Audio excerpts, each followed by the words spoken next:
Hikayat Kawan Serantau Mawar Hitam bagian kedua. Birong melepas baju dan celana sampai bugil telanjang bulat di sumur. Baju dan celana kotor dimasukkan ke dalam ember sampan.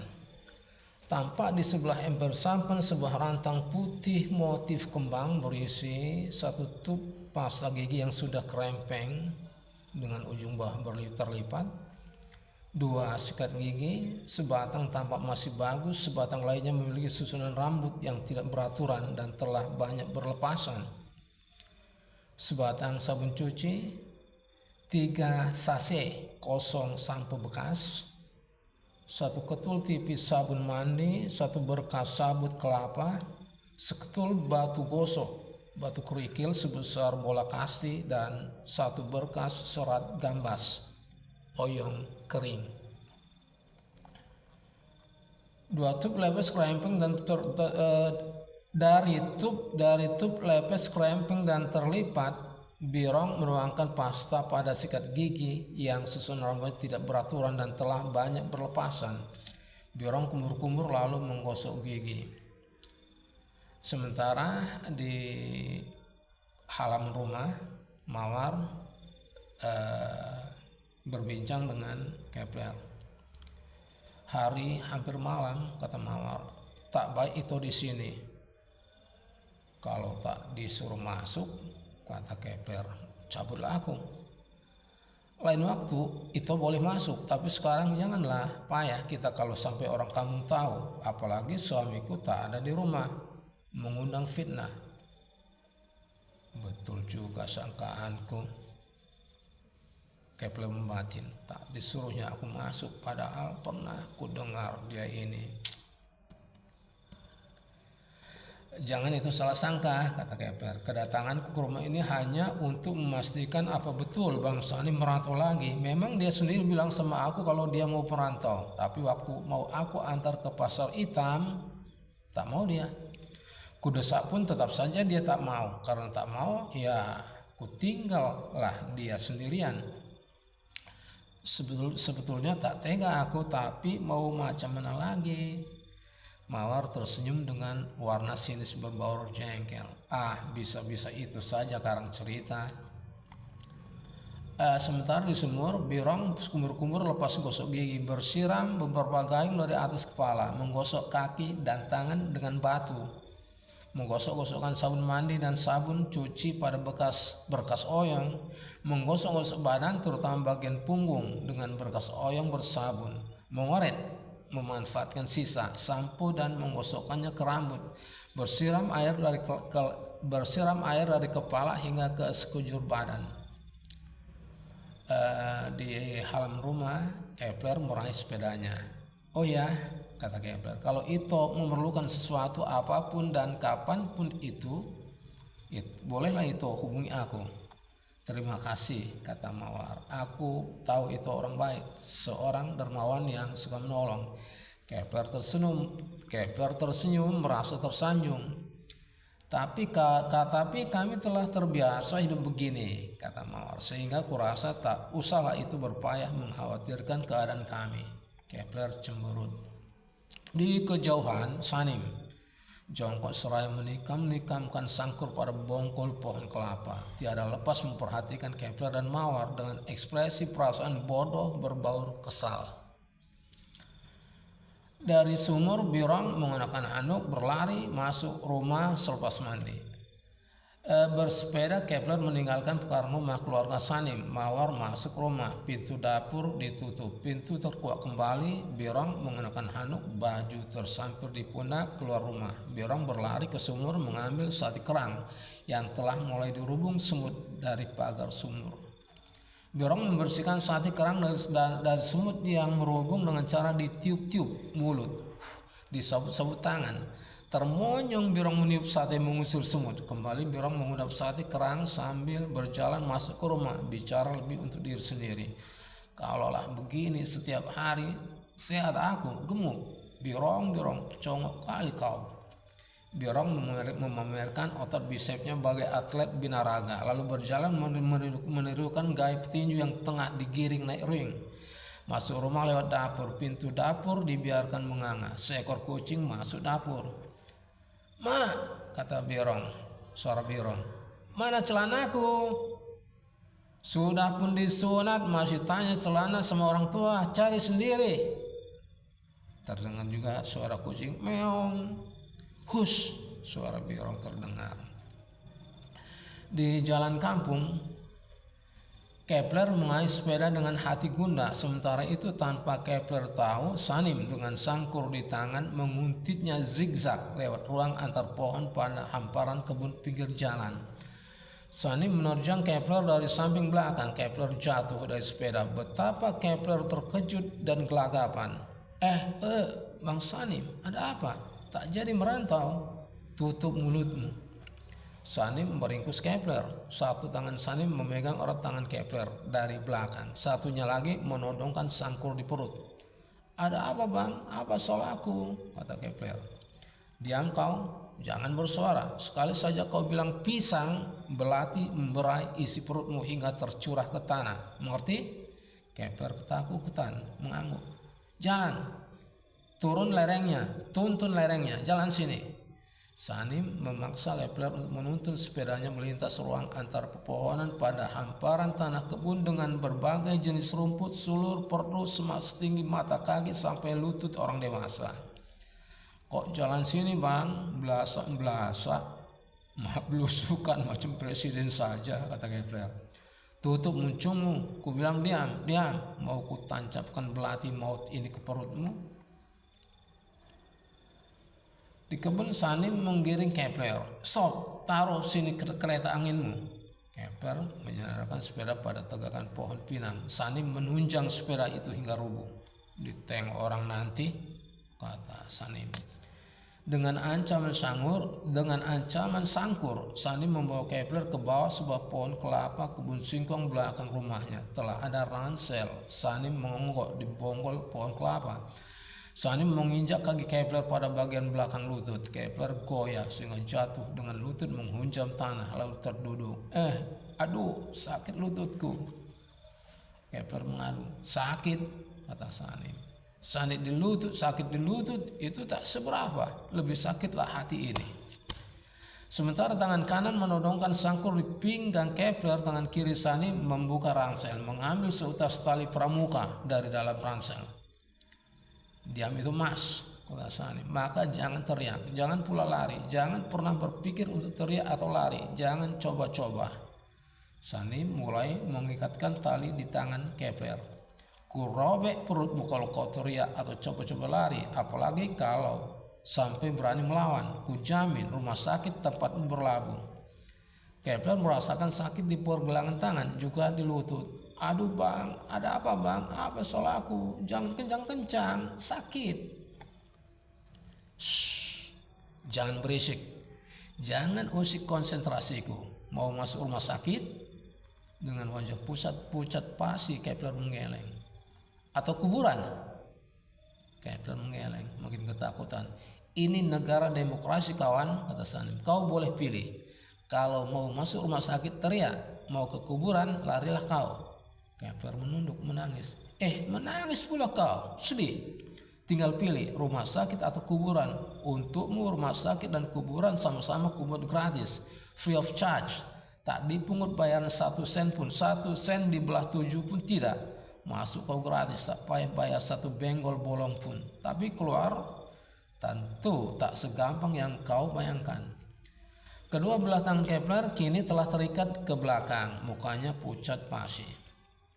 Kepler dengan tangan terikat ke belakang dan Sanim duduk berhadap-hadapan. Sementara Sanim memandang tajam Kepler, Kepler lebih sering tertunduk.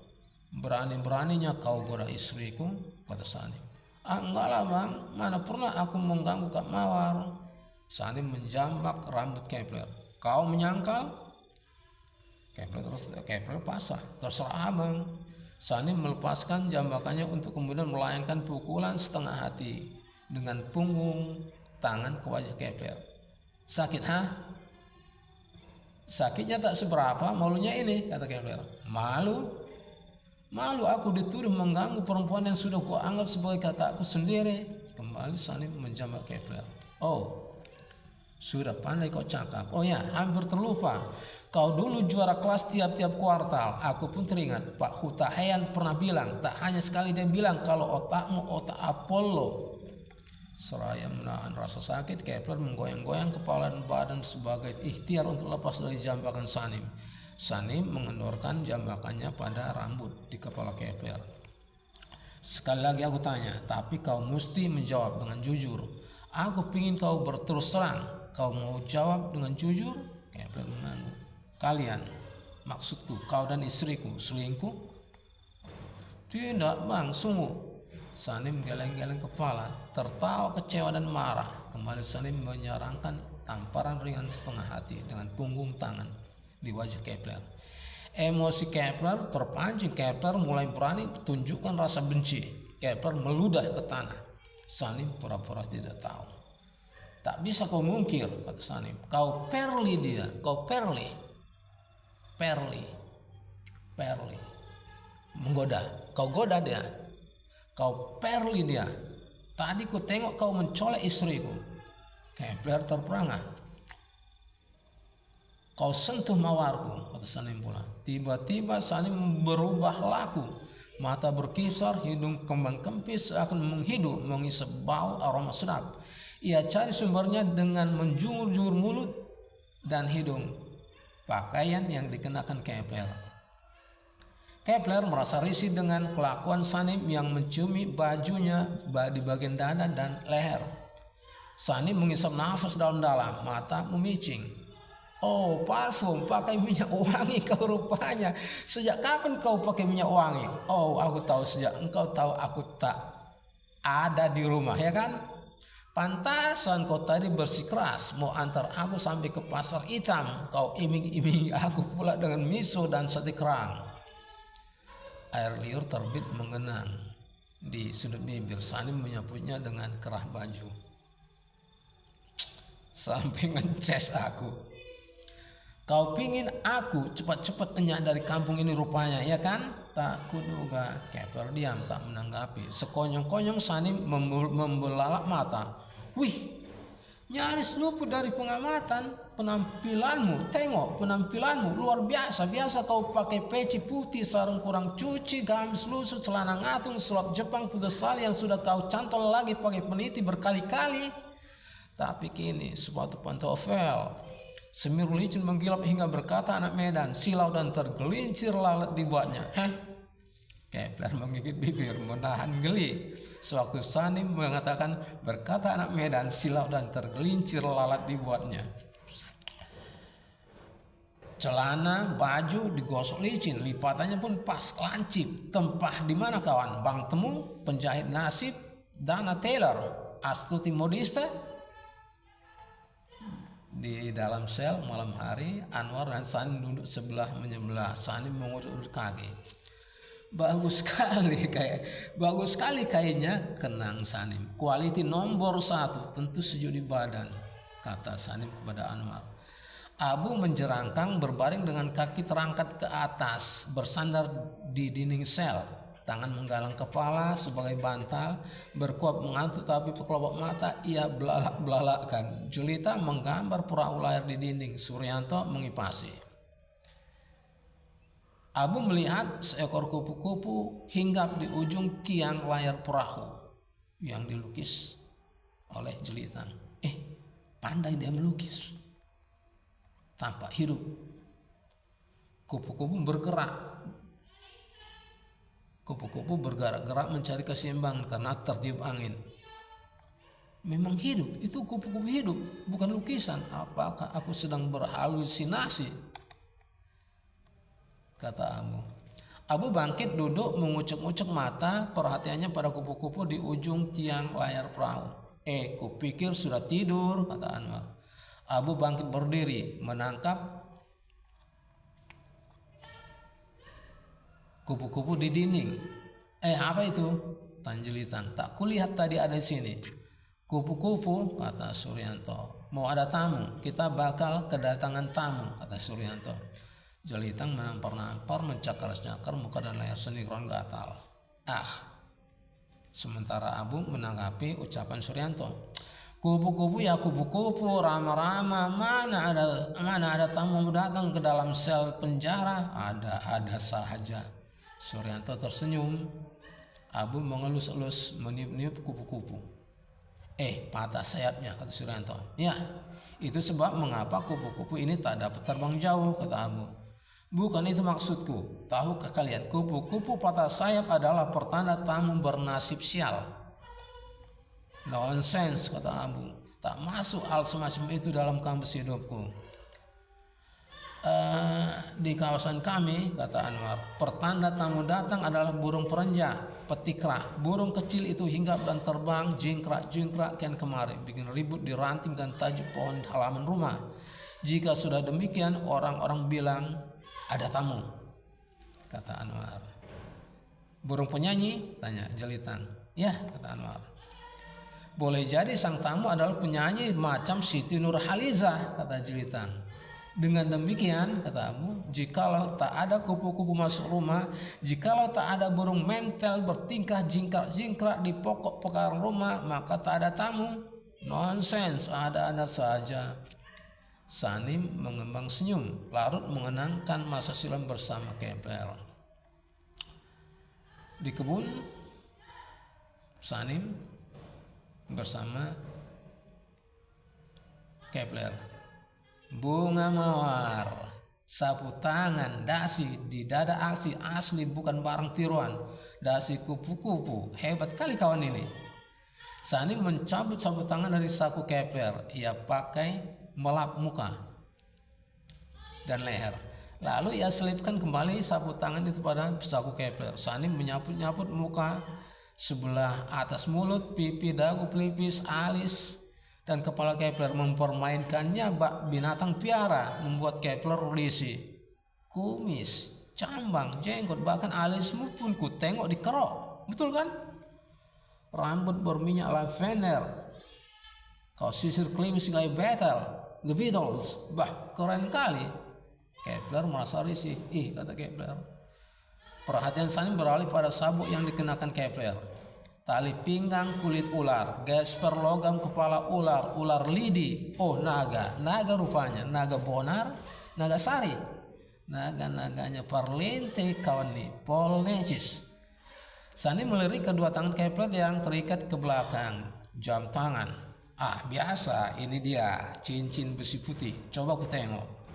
Sani menanggalkan cincin dari jari manis Kepler. Sani melakukannya secara kasar sehingga tersungkur muka Kepler ke tanah. Berpayah Kepler bangkit duduk. Jangan bang, pinta Kepler. Aku mau tengok, pinjam dulu, kata Sanim. Sanim mencermati cincin, mengelus-elus dan menerawangnya. Batu alam atau kernel biji sawit, kata Sanim. Kepler mendengus. Sanim mengenakan cincin tersebut di jari manis tangan kirinya. Longgar. Ia locok cincin di jari. Lobok, kata Sanim. Lalu ia pindahkan cincin ke jari manis tangan kanannya, juga longgar. Sama, lobo, besar kali jari manismu saudaraku. Disapa saudaraku, Kepler mencibir sinis. Saudaraku. Tak senang kau kupanggil saudara? Mana ada saudara diringkus semacam ini. Sesama saudara tak boleh saling menyakiti, kata Kepler. Sanim memindahkan cincin ke jari kelingking kiri serta melocoknya. Apalagi yang ini, terdapat lobo amat sangat. Sanim memindahkan cincin ke jari kelingking tangan kanan. Ia locok. Sami mawon setali 3 uang. Lobo bin longgar, saudara-saudara. Ketika mengucapkan lobo bin longgar, saudara-saudara, lagu Sanim laksana tukang obat kaki 5. Sanim memindahkan cincin ke jari tengah. Ke jari tengah tangan kanan. Macet, hanya sampai buku 2, tak mau masuk buku 3, kata Sanim. Buku 2, buku 3, kata Kepler. Sekalian saja buku 7, macam kitab Mahabharata saja. Diam kau, hantu. Mau kau kubaca mantra pemadah, mau kau kubaca mantra pematah lidah biar tak dapat kau bicara, Sanim meludahi jari, memulas jari, memulas air ludah merata selingkar jari. Agak macet memang, kasih pelumas, minyak pelincir, oli, tekan pelan-pelan sambil putar searah jarum jam. Jangan pula terbalik ke kiri, pantang orang tua bilang. Sanim meringis menahan rasa sakit di jari tergencet cincin. Nah, masuk. Akhirnya saudara-saudara gol, jadi itu barang. Macam mana menurutmu, tanya Sanim. Tak pantas, Kepler bilang. Pantaslah, masa tak pantas? Tengoklah. Nah, tolong kau bilang pantas biar terhibur hati ini, tolonglah. Tak cocok, Kepler bilang. Cocok, Sanim, tak cocok. Ku bilang pantas, ku bilang cocok. Cukup kau amini, bilang amin, habis perkara. Amin hanya untuk menunjang permohonan baik yang dilakukan dengan cara yang baik pula. Tak boleh tercela, tak sudi aku bilang amin secara yang kau mau. Maksudmu?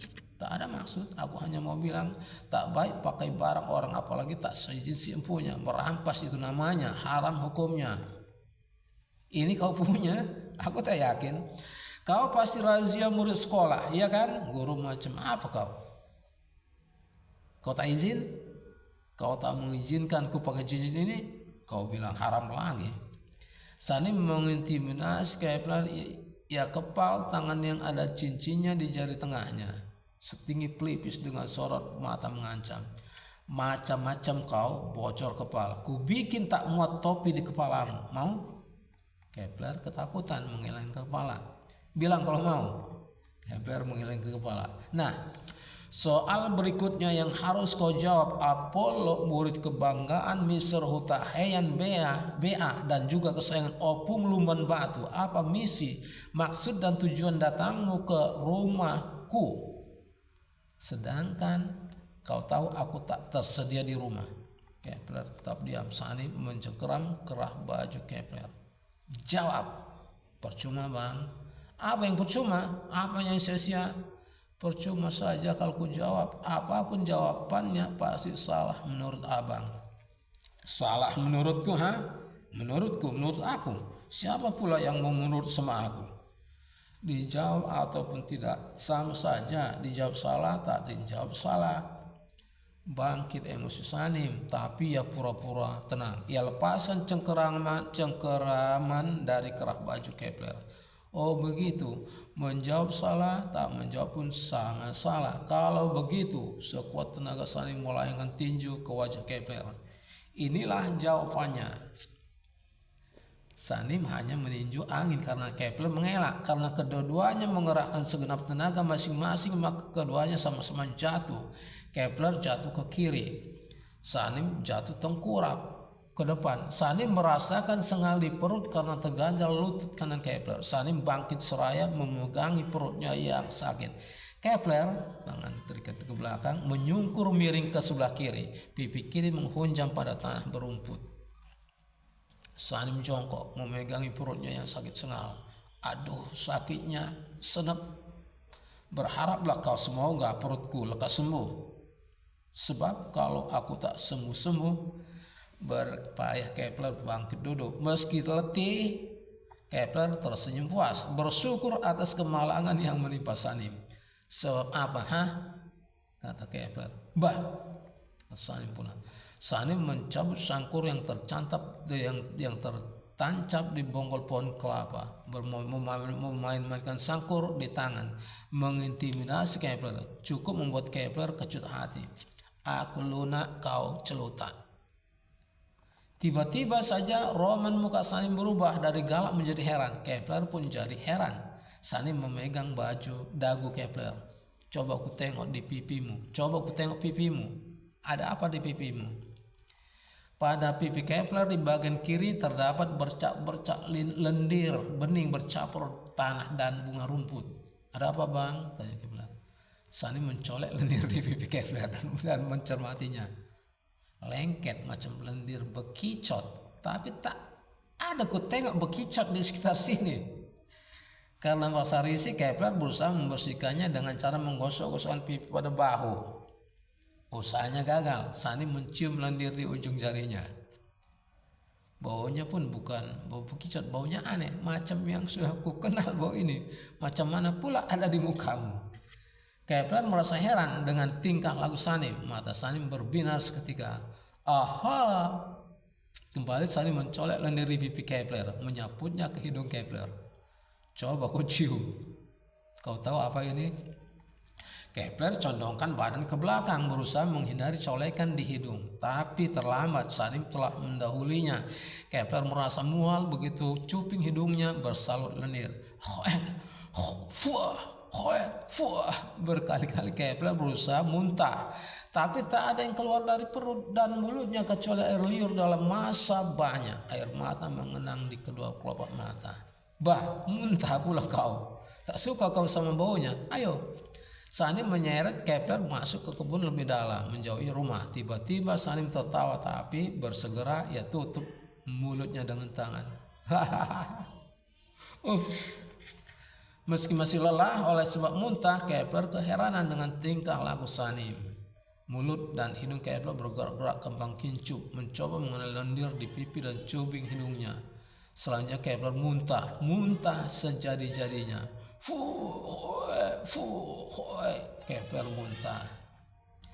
Di sel penjara malam hari, Jolitan tak puas atas pelayanan Suryanto. Kurang tenaga, kata Jolitan. Tak ada angin, caramu pun salah. Selain daripada itu kau bekerja tak sepenuh hati. Sini. Jolitan meraih kain pengipas yang dipegang Suryanto. Jolitan memberi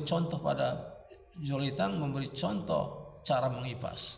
Suryanto, begini cara kipas yang benar. Kau tengoklah, kau dengar baik-baik. Jangan sampai ada gerak yang tak kau lihat. Jangan ada kata yang tak kau dengar atau terlewat.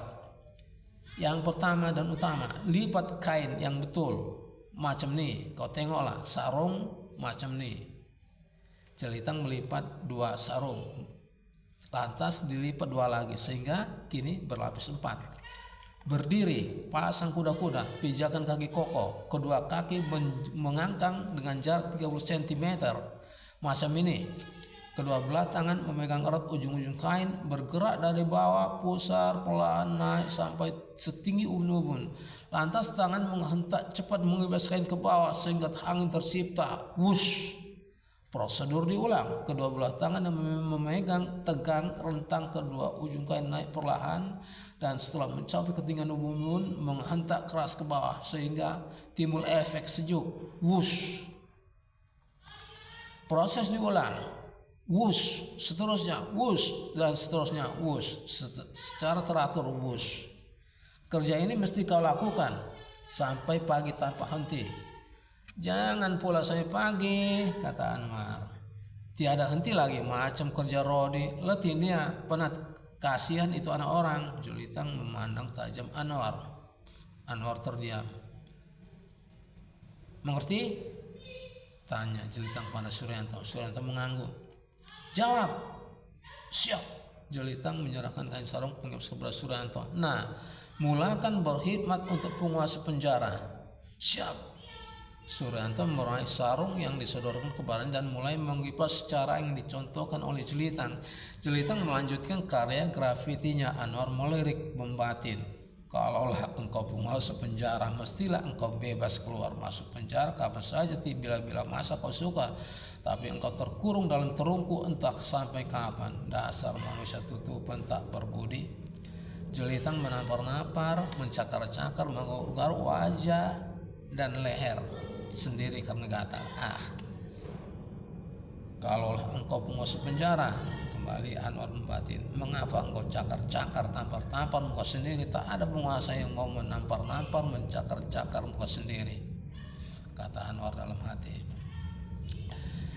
Di rumah Sanim, di kebun, senja hari, matahari sudah turun. Samar-samar terdengar suara sebuah sepeda motor.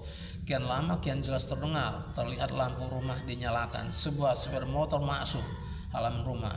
Perhatian Sanim dan Kepler yang sembunyi mengintai tercurah pada Mr. X, si pengendara sepeda motor. Betullah apa yang ku dengar selama ini, kata Sanim. Kau tahu siapa? Kurang jelas terlihat, kata Kepler. Edu, kata Sanim. Bukan, kata Kepler. Iya, Edu, kata Sanim. Kepler, kata Kepler. Bukan Edu, kata Sanim. Lalu siapa? Entah, yang jelas itu bukan Edu. Pintu dapur dibuka, Mr. X masuk rumah. Ya, Edu, itu kan keretanya. Bukan. Sepeda motor Edu tak seburuk itu, tapi jauh lebih buruk. Bercanda saja, kata Sanim. Terlihat Birong keluar dari dapur berselempang kain sarung, memanggul bantal, mengudap sate kerang. Kata Kepler, Birong, mau kemana dia? Mamanya pasti suruh dia tidur di rumah neneknya, kata Sanim. Biar bisa endahoy, kata Kepler. Sanim melotot, Kepler menyelengi. Birong keluar terus masuk ke lorong jalan kampung. Terlihat Mr. X keluar rumah lalu menuntun sepeda motor masuk ke dalam dapur. Pintu dapur ditutup. Di kebun Sanim minta bantuan Kepler. Kau mau membantuku? Kepler menggigit bibir melirik tangannya yang terikat. Oh, baiklah, kata Sanim. Sanim membuka tali pengikat tangan Kepler. Kepler berusaha membersihkan pipinya dari lendir yang telah mulai mengering dengan sapu tangan. Cepat kau cegat Birong, bawa ke sini. Alih-alih Kepler dengan bastu malah minta Sanim untuk mengembalikan cincin batu aki yang dikenakan. Oh, baiklah. Sanim mencoba membuka cincin. Sanim meringis sakit, cincin tak dapat dilepas. Sini, kata Kepler. Kepler meraih tangan Sanim, mendekatkannya ke mulutnya. Kepler meludahi jari Sanim yang bercincin. Sanim tercengang, membelalak mata, tanda tak terima. Sanim hendak protes, tapi dicegah seketika oleh Kepler, membuat Sanim terlihat bodoh seperti kerbau keluhan. Shh, kata Kepler. Kepler memulas air ludahnya merata selingkar jari tengah Sanim yang bercincin. Dikasih minyak pelumas biar licin, kata Kepler. Tadi waktu masuk tekan pelan-pelan sambil putar kanan ke arah jarum jam. Sekarang untuk keluar sebaliknya tarik perlahan sambil putar kiri. Berlawan dengan arah jarum jam. Jangan pola terbalik, diputar kanan. Do you understand? Jawab dong. Sanim tak menjawab. Bukannya menarik pelan-pelan sambil memutar cincin ke kiri berlawan dengan arah jarum jam, Kepler mencabut cincin dari jari tengah Sanim secara kasar dan tiba-tiba cincin terlepas, tapi Sanim mengaduh kesakitan. Aduh, kata Sanim. Kepler membersihkan cincin dengan menggosok-gosokkannya pada baju. Setelah dianggap bersih, cincin dikenakan kembali. Dengan kebanggaan tiada tara, Kepler mengecup cincin di jari manisnya. Baiklah, sekarang beta mau jemput anak-anak Birong, kata Kepler.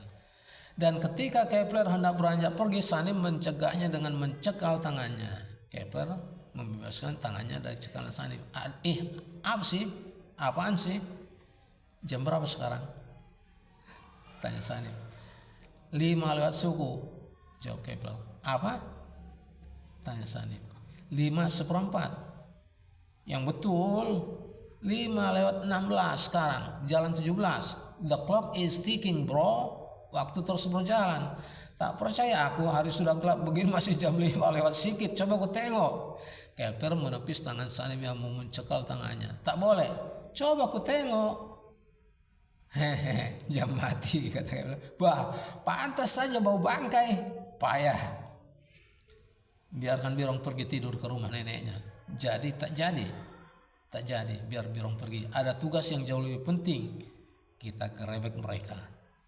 Tak berani aku, Bang. Dari dulu sampai sekarang belum pernah aku menang satu kali pun setiap berantem. Kita berdua, kita libas dia, kita hajar dia habis-habisan sampai ampun-ampunan kalau perlu. Sanim menggesek punggung Sangkur pada lehernya sendiri dengan sepertiga lingkaran. Kita habisi dia sampai tak sanggup lagi bilang pisang. Bang, bukannya aku penakut. Mana tahu orang itu banyak kawannya tak terhitung.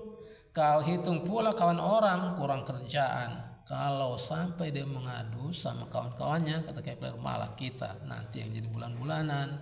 Mana tahu dia juga punya backing aparat, habis kita, bukan cuman kita, orang-orang dekat kita pun diburunya. Sanim geram, mencak-mencak. Mr. Hutayan salah, tak betul dia bilang kalau otakmu otak Apollo. Jadi kurasa Mr. Hutayan berlebihan, dia memujimu hanya karena kau langganan juara kelas. Aku satu kali pun tak pernah aku juara. Naik kelas pun katanya kerap aku dibantu. Tapi di luar kamar sekolah, di dunia nyata, otakmu otak udang, tumpul kawan, atau menjadi kecil karena terlalu kerap biasa. Aku mau kita bertarung bak ayam kinantan. Kalau Kepler. Oke, kita bagi tugas. Biar aku sendiri yang menyergap mereka. Tugas adalah kasih tahu semua laki-laki di kampung ada penzina di rumahku. Bilang kepada orang-orang kampung ada orang berzina di rumah Sanim. Kepler ragu-ragu, berpikir menimbang-nimbang. Cepatlah, kata Sanim. Aku ikut abang sajalah. Perintah tak punya pendirian. Ayo.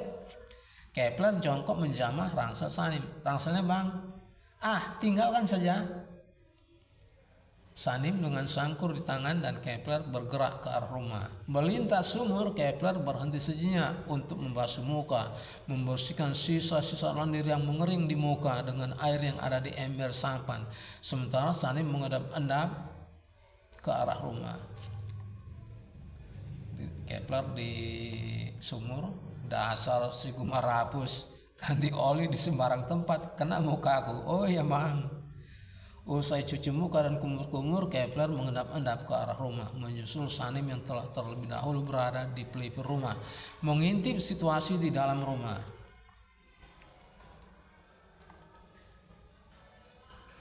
Tepat di bawah daun jendela ada celah papan berlubang bekas dimakan kumbang lewat celah. Lubang itu Apollo dan aku ngeten mengintip ke dalam, kenang Sanim. Pada penglihatanku 2 meter di depan mata, mereka asyik berduaan nonton TV. Nonton TV? Tanya Anwar. Tangan kedua orang berpegang-pegangan, jari jemari saling mencengkeling, renggut-merenggut, bersilang paut di atas paha, lutut dan perut. Perut siapa? Tanya aku. Perut siapa lagi kalau bukan perut salah satu dari mereka berdua? Petruk. Masa perutku? Petruk, kata Sanim. Aku Abu bukan Petruk. Terus kepada kupu-kupu, Abu bilang, menurutmu aku Petruk? Jelitang menampar-nampar, mencakar-cakar, mengaruk-garuk wajah, leher dan dada sendiri karena gatal. Pala aku, kata Sanim, panas saat ini. Di rumah Sanim dan Kepler mengintip di bawah jendela. Sanim menunjukkan ekspresi geram dan marah. Sekarang, kata Kepler. Nanti belum cukup bukti, kata Sanim. Sementara Sanim terus mengintai situasi dalam rumah, Kepler menghadap-hadap keluar pergi ke arah lorong jalan. Sanim tidak menyadari bahwa kini dia sendiri. Mereka masuk kamar. Kau tengoklah Apollo. Kita dobrak sekarang. Sanim menoleh ke samping kiri, samping kanan, belakang. Apollo, kemana pula Apollo pergi? Kayaknya aku harus kerja sendiri. Sanim mempertimbangkan menggunakan sangkur untuk mencongkel papan dinding, namun niat tersebut diurungkan. Sementara di dalam rumah lelaki dan perempuan durjana itu berasik masuk, di luar rumah aku sibuk memikirkan cara untuk mendobrak rumah, kenang Sanim. Sanim mencari-cari sesuatu di pelipir rumah, menemukan sepotong kayu bakar bulat sepanjang 1,5 meter kayu bopong. Sialan si Apollo, ditinggalnya aku sendiri. Memang salah Mr. Hutayan. Sanim membopong kayu dari lorong jalan. Kepler, Marlon, Lanang datang mengendap-endap nyaris tanpa suara. Untung kalian datang, kata Sanim. Sanim memberi arahan kepada Marlon dan Lanang. Kalian berdua jaga jendela kiri rumah. Marlon dan Lanang bersegera memburu jendela yang dimaksud. Dengan isyarat Sanim meminta bantuan Kepler untuk bersama-sama mendobrak jendela rumah dengan menggunakan kayu bulat sepanjang 1,5 meter. Sanim dan Kepler bersiap-siap hendak mendobrak jendela kanan rumah. Terdengar kentongan tanda bahaya bertalu, terdengar suara-suara orang berteriak yang kian lama kian keras. Serang, serbu, bantai, kata orang-orang penduduk. Ada apa? Tanya Sanim. Bantuan datang, patenlah, kata Kepler. Dari lorong jalan puluhan orang bersepeda golok, lembing dan pentungan berbondong-bondong masuk ke pekarangan rumah. Satu orang, Sunar, langsung membantu Sanim dan Kepler membopong kayu. Yang lainnya bersegera mengepung rumah. Pintu dan jendela juga ketat. 3 orang, Sunar, Sanim, Kepler bersiap-siap mendobrak jendela samping kanan rumah. Di dalam rumah, mendengar suara-suara ribut luar, aktivitas Mesum, Mawar dan Mr. X terputus. Mr. X langsung mengenakan celana panjang, pakaian dalam dan kemeja tak ditemukannya. Mawar membalut tubuhnya dengan kain spray. Mr. X membuka slot jendela, mengambil senter yang ada di palang dada ke jendela. Senter dijejalkan dan posisi terbalik ke belakang ke dalam kantong belakang celana. Krap! Jendela samping kanan jebol didobrak. Lewat jendela samping kiri, Mr. X kabur setelah bersusah payah sebelum akhirnya berhasil menembus blokade orang kampung yang beringas. Mr. X tanpa menyadari lampu senter hidup di kantong belakang celana lari ke kebun dan semak-semak. Dikejar-kejar oleh orang kampung, sorot lampu senter memudahkan orang kampung mengejar Mr. X kemanapun dia lari dan sembunyi.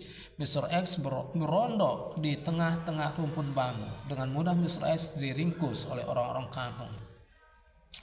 Kenang Sanim, malam-malam ia lari ke semak-semak, berondok di bawah rumpun bambu. Sudah amanlah perasaannya karena berada di tengah semak rumpun bambu yang rimbun, rampak rindang, malam pula.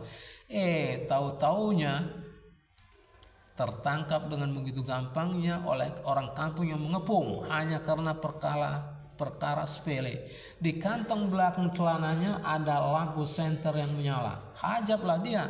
Bayangkan, ada lampu senter menyala terang di kantong celana. Lanang mencabut senter menyala dari kantong belakang celana Mr. X. Lanang menyenter muka Mr. X. Bah, kau rupanya. Siapa? Siapa dia? Ternyata dia orang mana? Nah, kata-kata orang. Karuan, kata lanang, desa tetangga. Awas, kata Edu, dia berbahaya, kebal. Beberapa orang menunjukkan ekspresi muka cuak, tapi tidak dengan Rustam. Baiklah, kata Rustam, kutre dulu seberapa kebal dia, seberapa tinggi hebat dia punya ilmu. Rustam menyarankan pukulan telak, buk, tepat pada ulu hati Karuan, tanpa sempat tercegah oleh lanang. Kata lanang, terlambat. Karuan terhempas jatuh ke tanah, mengadu sakit di perut dan pantat. Aduh, ampun, kata Karuan. Kalian lihat, kata Rustam, kebalkah dia? Tak ada apa-apanya, tak seujung kuku. Tak ada kebal bagi penzina. Seketika warga menghajar Karuan dengan pukul-pukulan yang merepotkan dan lanang kewalahan mengatasi amukan massa kepada Karuan. Sudah, hei sudah.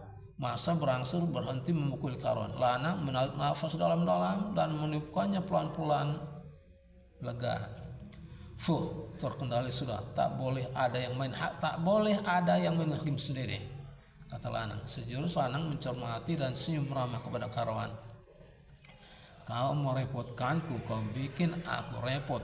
Baru kali ini aku mengalami kerepotan yang luar biasa sepanjang hidup.